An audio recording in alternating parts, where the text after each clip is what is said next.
Assalamu alaikum wa rahmatullahi wa barakatuhu. Good to have you back again on this program, TV talk shows and analysis. For us as lay people to understand how the TV talk shows and the interviews present your viewpoint properly on the positive side and manipulated on the other side. Can you relate to us your experiences, TV talk shows, maybe your first talk show with Farooq Sheikh in brief? The first talk show I don't remember the year exactly, somewhere I think close to the early part of the 2000 or late part of the 1990s. That was the first TV talk show I attended in India. And as I told you, the program's name was Mard. And the topic of that show was Biwi Ho To Kaisi. And that called a Christian to represent their view. They called a Hindu, and they called myself, and they called an atheist. There were about 4 or 5 people in the panel, and there was an audience like the way we have here. And they asked that how should a woman be, how should she behave, and everyone gave their view, even I gave their view. And when I started speaking, and while I was convinced when I give a reply, but naturally I give with reason and logic. So at the end of the show, the answer that I gave, most of the panelists agreed with it. Initially, they may have differed, but when I gave the reasoning, that's more important for a woman to look after children, look after the home, not that she can't work, as long as work is modest, she can go and work, and all these things. So the show went off very well. And the moderator, Farooq Sheikh, he was a gentleman. And I was very happy that the first show that I did on the Indian television channel, I was very happy, fine. I gave the answer, the audience questioned me, and they criticized me, they attacked me, I gave the reply. Now, when I gave the reply, the other audience agreed with my reply. That's what I do normally in a live question and answer session. They asked me a question, I give a reply, and I'm giving equal opportunity. And Farooq Sheikh did a good job. But the bombshell came later on. A few days later on, I got a call from the channel saying that the program did not end the way the producer wanted.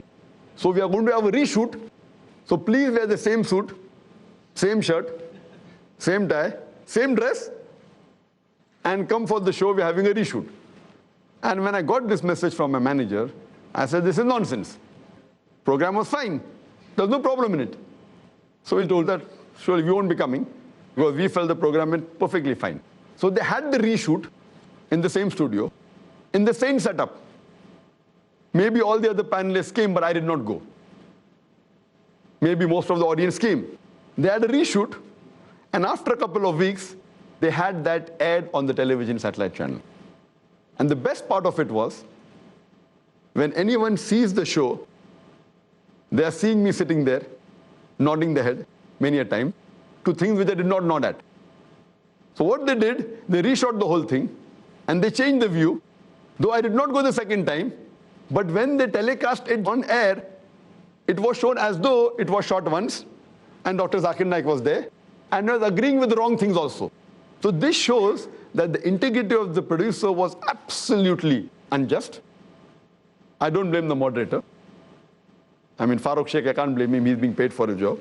He did a good job initially. What he did next, I don't know, so I can't comment on that.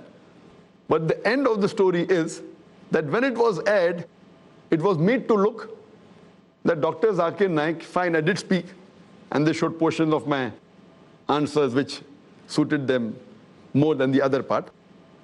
But when it was aired on the channel, it was shown many a time that the views that I did not agree with, I was shown there as though I agreed with it.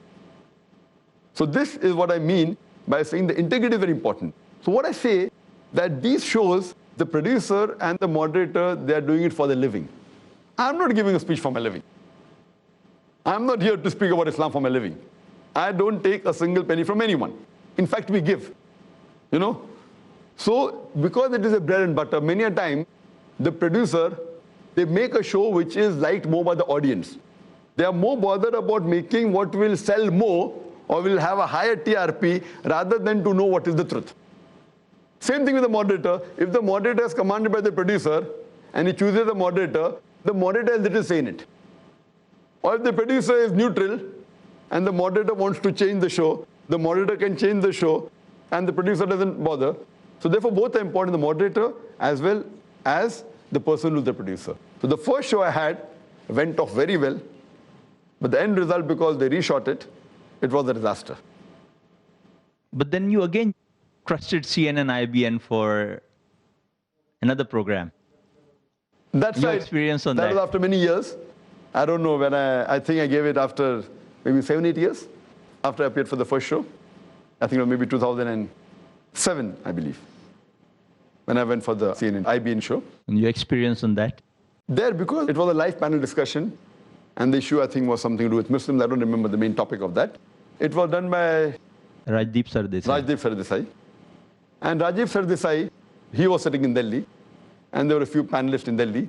One of them, as my memory goes, was the MP. I forgot the name, who was the editor of the Muslim India. Syed Shahabuddin. Syed Shahabuddin, correct. Syed Shahabuddin was there, and there were other couple of people in Delhi, and I was alone in Bombay. That too was not a good experience because I was hardly allowed to speak only twice. And when I said something, it wasn't heard there because the microphone is in their hand. So though it was a live show, I could only speak when I was allowed to speak. Normally in a panel discussion, live, when I speak, the microphone is on, no one can cut me. But here I was in Bombay, they were in Delhi. And I was hearing from the headphone, which was through a mobile, I think, I don't know. So there were questions asked, though it was a live show.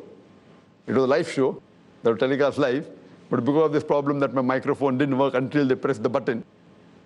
So there too, it was not a good experience. But because it was live, it didn't do much damage. Only thing that, fine, Dr. Zakir Naik didn't say much or wasn't given an opportunity since it was a live show. It was being telecast live. Because of that, I felt that there wasn't much damage except that I was not given enough opportunity. They say twice hurt, third time shy.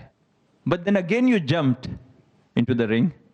You went in and you appeared on the Rashtriya Sahara's RKB show. And its host, RK Bajaj, most people believe he is usually very critical about Muslims. That's what I understand. Why? The reason I jumped for the third time was, it was an interview. The first two, the first was a panel discussion or a talk show with the live audience. They will telecast later on. The second was a live telecast. So both were bad experiences. The third was a TV interview. Now, as I mentioned earlier, that in a TV interview, less damage can be done, but damage can be done. So initially I refused, but when I came to know it's a live telecast, then I thought, fine, the damage that can be done is less. They cannot edit my speech. So because it was a live telecast, and whatever that I was saying in the studios of Sahara, it was going live, I did not mind attending it, even though it was RKB. And I should say that though Mr. RK Bajaj did ask questions and tried to promote a view which he knows will create differences in the Muslim audience, and he did ask certain questions, but because it was live, overall the show was good, because I could answer what I wanted to answer, and there was no editing post-show. So based on that, I went for the RKB show the third time. And then last year, we had Shekhar Gupta, the editor-in-chief of Indian Express, interviewing you on his very famous show, Walk the Talk. Was it because you were selected among the 100 most powerful Indians by the Indian Express? 100 most powerful Indians? That, or is some other reasons you agreed to go on his interview? And what was the experience there? See, normal my answer when anyone wants to take my interview. Fine, as you asked me, Indian channels have appeared. These are the exclusive TV interviews I'm talking about. There are many snippets I've given to various other Indian channels, which I used to give earlier on ETV Urdu and many other snippets.